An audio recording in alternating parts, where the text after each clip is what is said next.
এই যে দেখেন অনেকটা ক্ষেত লাগাই ফেলাইছে যে ওরা। তো ওদেরকে এখন জিজ্ঞাসা করবো কত টাকা দিন এবং কিভাবে ক্ষেত লাগাইতেছে, ওদের নিজের নাকি না চুহ লাগাইতেছে, ওদেরকে জিজ্ঞাসা করলেই বোঝা যাবে। তো আপনারা আমাদের সাথে থাকেন। তো ওই যে একজন, আরো তিনজন, চারজনে ক্ষেত লাগাইতেছে, আজকে অনেকটা ক্ষেত লাগাইছে। তো আপনারা ক্ষেত কিভাবে লাগাইতেছেন বলেন তো একটু শুনি। আমরা চুয়া লাগাইতেছি। তো ক্যামেরার দিকে চায় বলেন। আমরা চুয়া লাগাইতেছি। কত টাকা চুহ? 300। 300 টাকা কাটা। হ্যাঁ, 300 টাকা কাটা।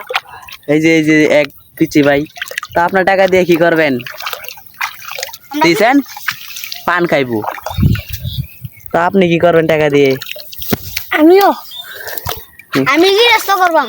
ও, সার্ভিস আনবেন। হ্যাঁ, গৃহস্থ করে তো এরম পরিমাণ ভিডিওটা শেয়ার করে দিবেন যেন সবাই দেখতে পায়। দেখেন অনেকটা ক্ষেত লাগাই বলাইছে, তো তারা অনেকটা ক্ষেতে লাগাইছে। সবাইকে ধন্যবাদ।